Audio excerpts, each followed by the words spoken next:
बड़ी सी बिल्डिंग के बाहर हाथ पैर जोड़े हुए गिड़गिड़ा रही थी।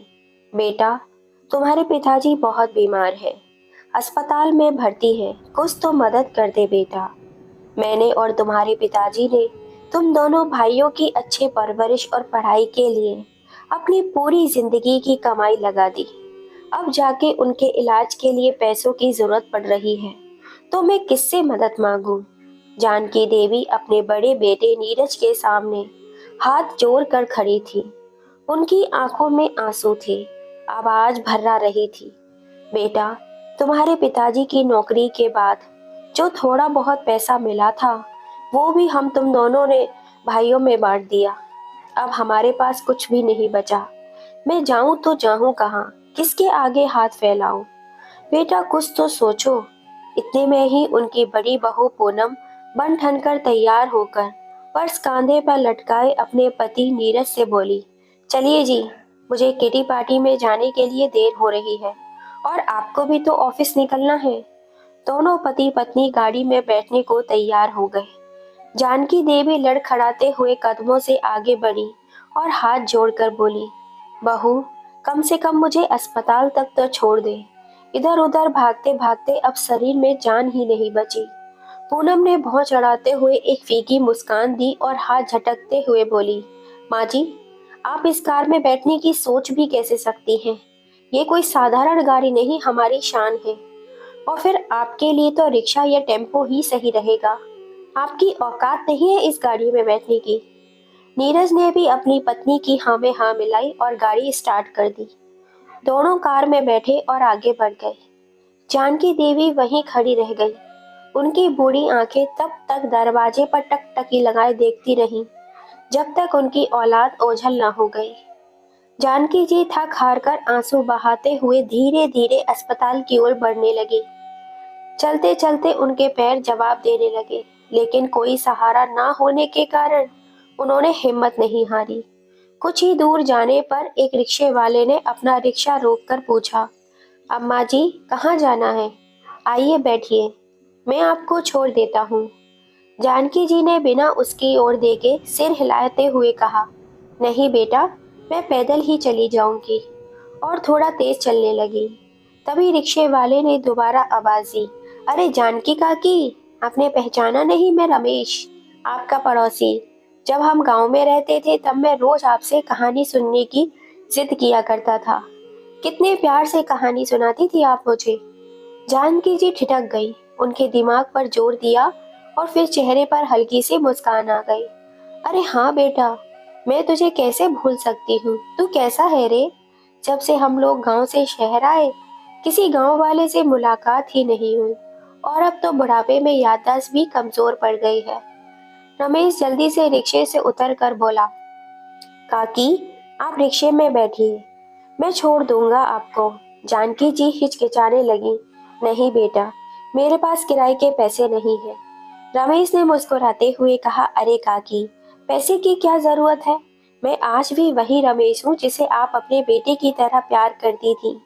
मेरे लिए ये रिक्शा सिर्फ एक सवारी ढूंढने का जरिया नहीं, बल्कि लोगों की सेवा करने का भी मौका है। आइए बैठिए। जिद करके उसने जानकी जी को अपने रिक्शे में बिठा लिया। रमेश ने रिक्शा चलाते हुए पूछा, काकी, जाना कहाँ है?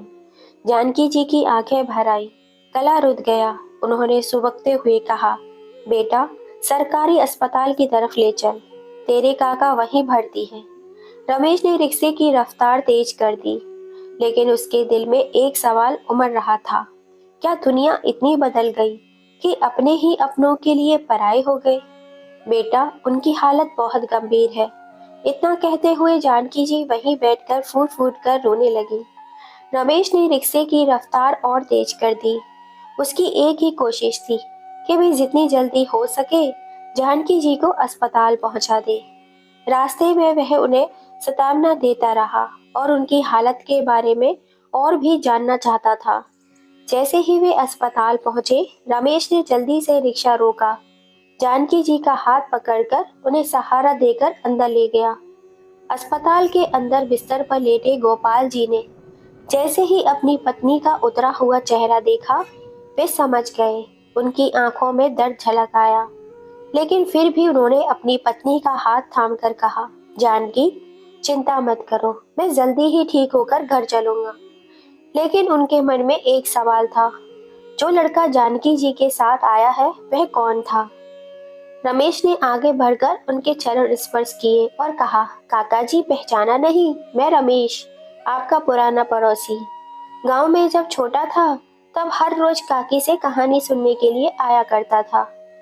गोपाल जी ने माथे पर बल डालकर याद किया और फिर बड़ी मुश्किल से मुस्कुराते हुए बोले, अरे हाँ बेटा, तू तो बहुत बदल गया है।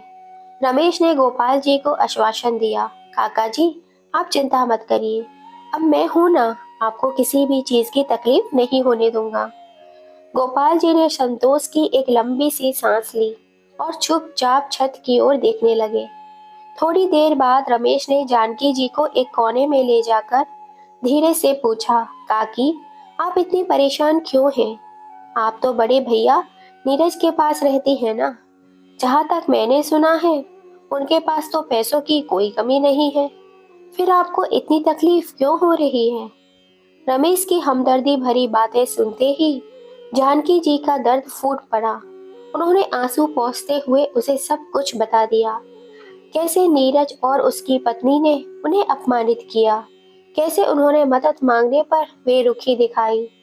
रमेश को यह सुनकर गुस्सा आ गया। उसने तुरंत कहा, तो काकी, आप छोटे भैया के पास क्यों नहीं चली गई? शायद वे आपकी मदद कर देते। जानकी जी ने भारी मन में सिर हिलाया। नहीं बेटा, सुख के दिनों में मैं बड़े बेटे बहू के साथ रही, तो अब दुख के समय छोटे बेटे बहू को कैसे परेशान कर सकती हूँ? उनका भी परिवार है, उनकी भी जिम्मेदारियां हैं। मैं उनके लिए बोझ नहीं बनना चाहती। इतनी सारी बातें सुनते हुए गोपाल जी भी चुपचाप लेटे हुए थे। लेकिन जब उन्होंने ये सुना कि उनके बेटे और बहू ने जानकी जी के साथ ऐसा दुर्व्यवहार किया, तो वे सहन नहीं कर पाए। उनके सीने में एक तेज दर्द उठा। उन्होंने एक तेज चीख मारी और उनका शरीर एक झटके से कांप उठा। जानकी जी घबरा कर चिल्लाई, गोपाल, क्या हुआ तुम्हें? रमेश भागकर डॉक्टर को बुलाने दौड़ा, लेकिन तब तक बहुत देर हो चुकी थी। जानकी जी के पति गोपाल जी उन्हें इस दुनिया में अकेला छोड़कर जा चुके थे। वे पूरी तरह टूट चुकी थीं, लेकिन उनके पास रोने के अलावा और कोई चारा नहीं था। आखिरकार उन्होंने एक बार फिर हिम्मत जुटाई और बड़े बेटे नीरज को फोन किया। बेटे की बेरुखी जानते हुए भी उन्होंने अपने पति का अंतिम संस्कार उसी के घर में किया। छोटे बेटे सूरज को भी खबर दी गई। वह रोते बिलखते आए और पूरे विधि विधान से पिता की तेरवी करवाई। लेकिन जैसे ही क्रियाक्रम पूरा हुआ, वे वापस चले गए। रमेश, जिसने अस्पताल में जानकी जी की इतनी मदद की थी, वह भी अब अपने काम में व्यस्त हो गया था। अब जानकी जी के लिए हर दिन भारी हो गया।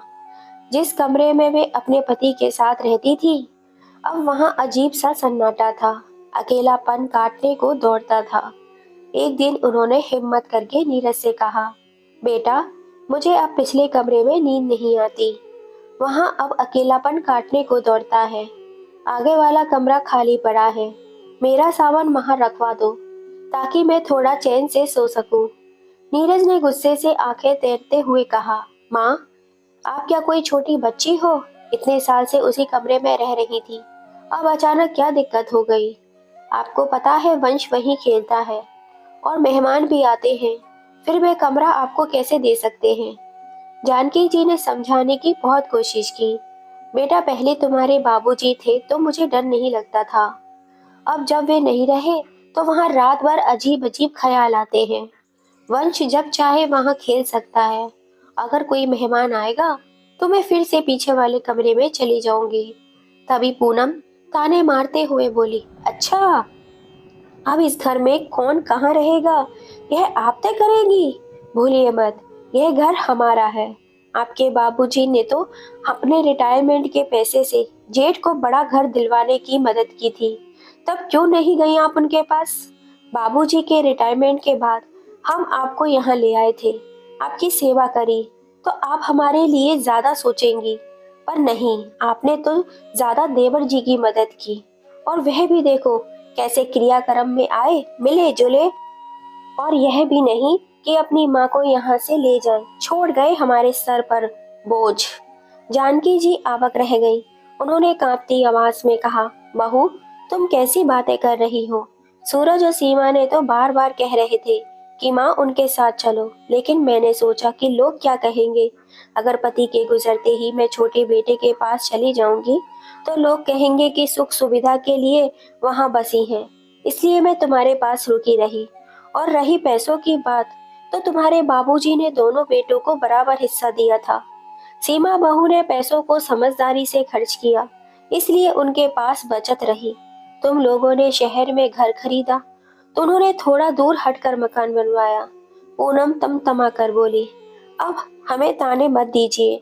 अगर आपको इतना ही फर्क पड़ता है तो गांव की जमीन बेचकर हमें हमारा हिस्सा दे दीजिए।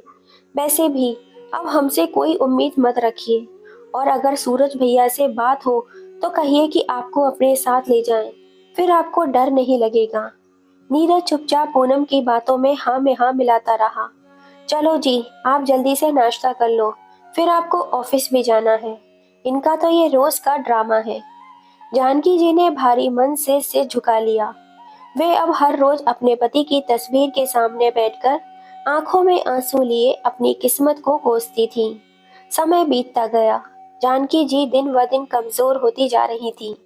वे चाहती थी किसी तरह अपने छोटे बेटे सूरज से अपने मन की बात कहें, लेकिन उन्हें डर था कहीं वे भी मना न कर दे। तभी एक दिन सूरज का फोन आ गया। माँ, कैसी हो? वहां जाकर तो आप हमें भूल ही गई हो। बहुत दिन हो गए, कुछ दिन हमारे पास भी आकर रहो। पता है, बाबूजी के जाने के बाद वहां आपकी बहुत सारी यादें बसी होंगी, लेकिन हमें भी मौका दो कि हम आपके साथ कुछ वक्त बिता सकें। जानकी जी का दिल भर आया। उन्होंने आंसू पोंछते हुए कहा, बेटा, मैं तुम दोनों भाइयों को बराबर प्यार करती हूँ, लेकिन अब यह समय नहीं कटता। दिन भर नींद नहीं आती। ऐसा लगता है कोई आवाज दे रहा हो। फोन स्पीकर पे था। सीमा ने सुन लिया और तुरंत बोली, माँ, लगता है आप बहुत थक गई हैं। आपकी तबीयत भी ठीक नहीं लग रही है। क्या बात है माँ, आपको रात में नींद क्यों नहीं आती? सीमा की बात सुनते ही जानकी जी का सब्र टूट गया। बरसों बाद किसी ने इतनी आत्मीयता से बात पूछी थी। वे फूट फूट कर रोने लगी। सूरज परेशान हो गया। उसने कहा, माँ घबराओ मत, मैं नीरज भैया से बात करता हूँ और जल्दी ही आपको लेने आता हूँ। अगले दिन रविवार था। सूरज ने नीरज को फोन किया, भैया, माँ की तबीयत ठीक नहीं लग रही है। कल जब उनसे बात हुई थी तो उनकी आवाज में बहुत दर्द महसूस हो रहा था। सब कुछ ठीक है, नीरज झुंझला कर बोला। इतना करने के बाद भी अगर तुझे ऐसा लगता है तो तू खुद आकर माँ को ले जा यहाँ से। सूरज समझदार था। वह जान गया कि माँ यहाँ ज्यादा दिनों तक नहीं रह सकती। उसने ज्यादा कुछ नहीं कहा, बस इतना बोला, ठीक है, मैं दोपहर तक माँ को लेने के लिए आता हूँ। फोन रखते ही नीरज ने गुस्से में आकर जानकी जी को खरी खोटी सुनाना शुरू कर दिया। आपको तो सिर्फ ड्रामा करना आता है। हमने आपको घर में रखा, खिलाया पिलाया, लेकिन आप यहाँ खुश ही नहीं हैं। अगर आपको यहाँ परेशानी हो रही है तो जाइए, जाइए अपने छोटे बेटे के पास और दोबारा लौटकर कभी हमारे पास मत आइएगा। अब मैं तुम्हें और बर्दाश्त नहीं कर सकता। और हाँ, अपना सारा सामान लेकर जाना, जिससे तुम्हें यहाँ दोबारा आने का कोई मौका ना मिले। इतना कहकर वह गुस्से में वहां से चला गया। पूनम अपने कमरे में बैठी हुई नीरज की सारी बातें सुन रही थी। वह मन ही मन खुश हो रही थी। चलो अच्छा ही है, यह मनुष्य बुढ़िया यहाँ से हमेशा हमेशा के लिए चली जाएगी। अपने बेटी की जली कटी बातें सुनकर जानकी जी शब्द रह गई। उन्होंने बहुत दुखी मन से अपने भगवान को देखा और मन ही मन कहा, शायद यही मेरी नियति है। दोपहर में सूरज घर आया और माँ के पैर छूकर बोला, माँ, चलो घर चलते हैं, अब आप अकेले नहीं रहोगी। सीमा ने आगे बढ़कर जानकी जी का हाथ पकड़ा और प्यार से कहा, माँ, अब आपको किसी चीज की चिंता करने की कोई जरूरत नहीं है। जानकी जी की आंखों में आंसू छलक पड़े। वे जान गईं कि शायद तकलीफें अभी पूरी तरह से खत्म नहीं हो, लेकिन उनके जीवन के इस पड़ाव में अब वे अकेली नहीं थी। जानकी जी के पति गोपाल जी के जाने के बाद उनके जीवन में सूनापन भर गया था। छोटे बेटे सूरज और उसकी पत्नी सीमा उन्हें अपने साथ रखने के लिए तैयार थे, लेकिन जानकी जी बड़े बेटे नीरज के घर ही रहना चाहती थी। उन्हें लगा था कि उनकी सेवा करने का कर्तव्य छोटे बेटे का भी उतना ही है जितना बड़े बेटे का, मगर यह सोच जानकी जी के लिए भारी पड़ गई। पूनम ने भी विज्ञ कसते हुए कहा, वाह, जाते जाते यह भी तय कर लो, गांव की संपत्ति किसे मिलेगी, ताकि हमें कुछ हासिल हो सके।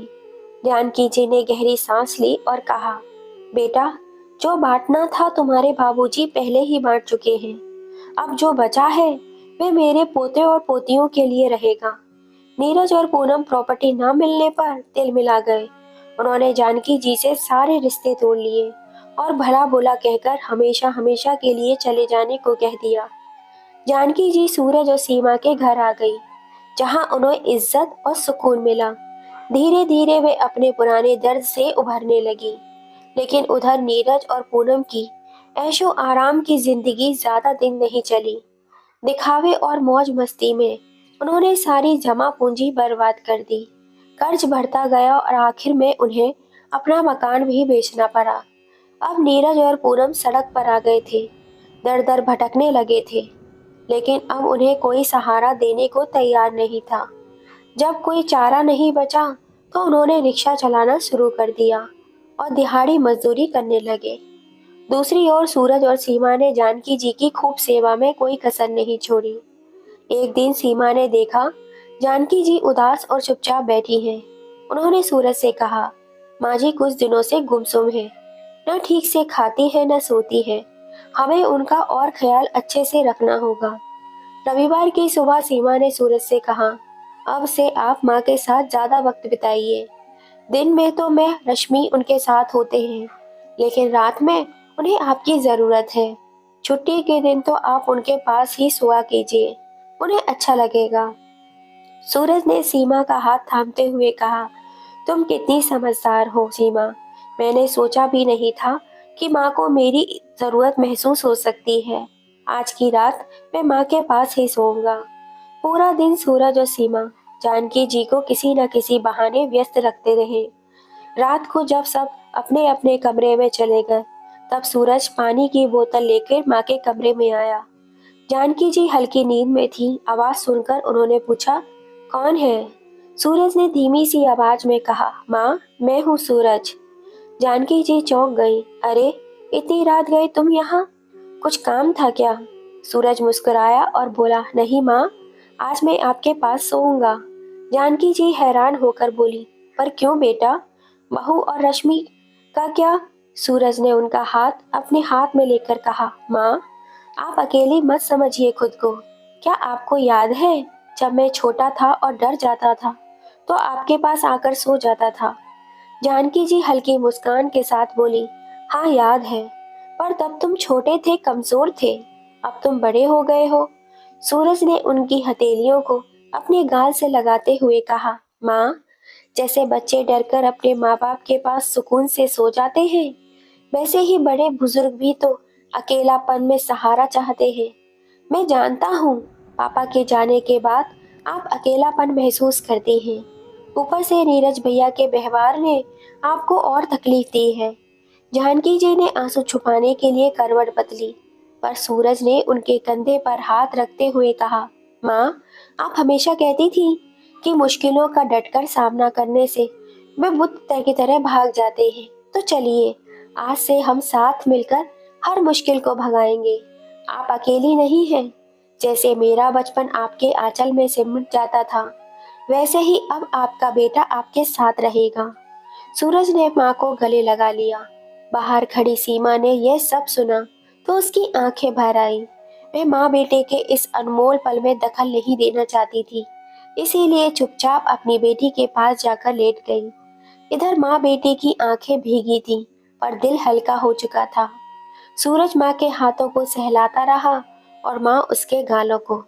कुछ ही देर में जानकी जी को बहुत दिनों के बाद चैन की नींद आ गई। समय बीतने लगा। अब जानकी जी सूरज के घर में अधिकार के साथ रहने लगी। एक दिन सूरज ने माँ से कहा, माँ आपके आशीर्वाद से हमारे पास सब कुछ है। मैं सोच रहा था क्यों ना एक कार ले ली जाए, बस उसी की कमी है। यह सुनते ही जानकी जी की आंखों के सामने मैं मंजर घूम गया जब पूनम ने उनकी बेइज्जती करते हुए कहा था, तुम्हारी औकात नहीं इस चमचमाती कार में बैठ सको। यह याद आते ही उनकी आंखें भर आईं। सूरज और सीमा ने जब इसका कारण पूछा तो जानकी जी ने उन्हें सारी बात बता दी। सूरज का खून खौल उठा। उसने ठान लिया कि अब माँ को अपनी कार में बिठाकर ही रहेगा। कुछ ही दिनों बाद उसने एक नई कार, चमचमाती कार घर ले आया और उसकी पूजा कराने माँ और पत्नी बेटी के साथ शहर के सबसे बड़े मंदिर में गया। मंदिर में पहुंचते ही जानकी जी की नजर पास में मजदूरी कर रही एक औरत पर पड़ी। उन्हें अपनी आंखों पर विश्वास नहीं हुआ। वह औरत हूबहू पूनम जैसी दिख रही थी। उन्होंने सीमा से कहा, बहू देखो क्या ये पूनम है। सीमा ने ध्यान से देखा और हैरान रह गई। तभी उन्होंने नीरज को देखा जो फटे पुराने कपड़ों में सीमेंट और धूल से सना हुआ इतना गंदा दिख रहा था कि पहचानना भी मुश्किल था। तभी पीछे से रमेश ने आवाज लगाई, जानकी काकी कैसी हो। जानकी जी का नाम सुनते ही नीरज और पूनम ने सिर उठाया और सामने सूरज, सीमा और जानकी जी को चमचमाती कार के पास खड़े देखा। शर्म और पछतावे से नजरें चुराने लगे। जानकी जी ने मंदिर में जाकर पूजा करवाई और वहां मौजूद सभी मजदूरों को प्रसाद और मिठाई बंटवाई। अब नीरज और पूनम मजदूरों की लाइन में खड़े होकर प्रसाद ले रहे थे। उनकी आंखों में आंसू झरझर बह रहे थे। जानकी जी का हृदय पहले तो पिघल गया, लेकिन उनकी कड़वी यादें फिर से ताजा हो गई। उन्होंने खुद को संभाला और निष्ठुर भाव से सबको प्रसाद बांटा। फिर वो कार में बैठने लगी। तभी नीरज और पूनम उनके पैरों में गिर पड़े और माफी मांगने लगे। रमेश ने हाथ जोड़कर कहा, काकी आप तो माँ हैं और माँ का दिल हमेशा बहुत बड़ा होता है। मैं आपसे विनती करता हूँ, इन्हें माफ कर दीजिए और इन्हें इनके हिस्से की जमीन लौटा दीजिए, वरना आप में और इनमें क्या फर्क रहेगा। जानकी जी ने कुछ देर सोचा और फिर कहा, ठीक है, सूरज के घर आ जाओ, वही बात करेंगे। फिर वे सूरज के परिवार के साथ चमचमाती कार में बैठ गईं और नीरज, पूनम, रमेश के रिक्शे में उनके घर पहुंचे। घर पहुंचकर जानकी जी ने पूनम को देखा और कहा, याद है बहू, वह दिन जब मैं अपने पति के इलाज के लिए पैसों की भीख मांग रही थी और अस्पताल तक कार में पहुंचाने के लिए गिड़गिड़ा रही थी, पर तुमने मुझे अपनी चमचमाती कार में बिठाने से इनकार कर दिया था और मेरी बेइज्जती की थी। लेकिन मैं माँ हूँ, मैं तुम्हारी तरह नहीं हो सकती। जाओ अपने हिस्से की जमीन लेकर गांव में रहो और खेती करो। सूरज ने अपने हिस्से की जमीन पर एक अस्पताल बनवाया ताकि कोई और उसके पिता की तरह इलाज के अभाव में दम न तोड़ सके। उधर नीरज और पूनम अपनी गलतियों पर पछताते रहे और इधर सूरज अपनी माँ की छत्र छाया में सुकून भरा जीवन बिताने लगा। दोस्तों, माँ बाप का आशीर्वाद सबसे बड़ी दौलत होती है। अगर माँ बाप का दिल दुखी हो तो संतान कभी सुखी नहीं रह सकती। दोस्तों, आपको ये कहानी कैसी लगी? प्लीज अपनी राय हमें कमेंट करके जरूर बताइएगा। हमें आपके कमेंट का बेसब्री से इंतजार रहेगा। कहानी थोड़ी सी भी पसंद आई हो तो प्लीज इसे ज्यादा से ज्यादा शेयर कीजिएगा और अगर अभी तक सब्सक्राइब नहीं किया है तो प्लीज जल्दी से कर लीजिए। पास में लगी बेल आइकन को दबा दीजिए जिससे हम जब भी कोई नई कहानी डालें उसका नोटिफिकेशन आपको मिल सके। जय श्री राम दोस्तों।